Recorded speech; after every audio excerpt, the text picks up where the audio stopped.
محترم یو خبره اهم ضروری کو استاد ورزو کی چونکه ما ویل ناموس رسالت مسله زموږ د دین مسله ده زموږ د ایمان مسله ده دوه کاله مخکې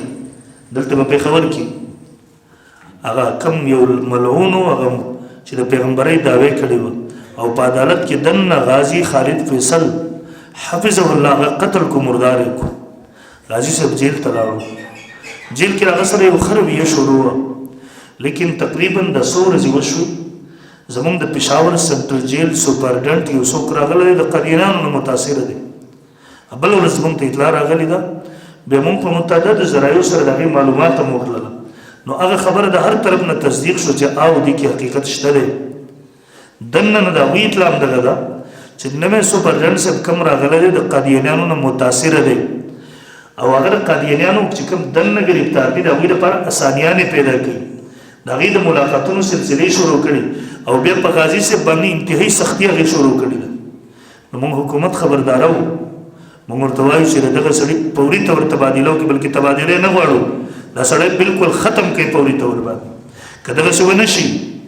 په دغې سره د مسلمانانو جذباتو ته یو ځل بیا ټیس مه رسوئ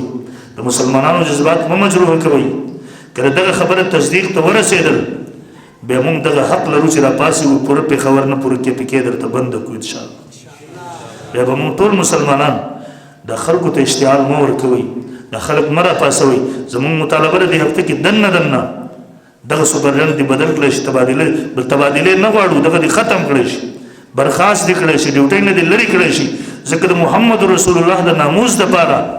یو غازی په جیل کې دی د هغې حفاظت زموږ د ټولو مسلمانانو فرض دی او دغسې سپرډنټ صاحب کل کرمون حکومت ته وایي تحقیقات دی وکړي او کلاو د هغې ته سزا ورکړی شي او که حکومت بالفرض په دغې قدم وانغستو بیا به انشاءالله موږ پوره KPK مسلمانانو ته اعلان کوو صرف پېښور کې نه دا پوره KPK به درته بندو په دغې انشاءالله ٹھیک ده که نه انشاءالله بهرحال محترمو ناموس رسالت د ایمانی مسله ده دا د پوره انسانیت مسله ده د بین الاقوامي مسله ده الله رب ذوالجلال دې موږ تاسو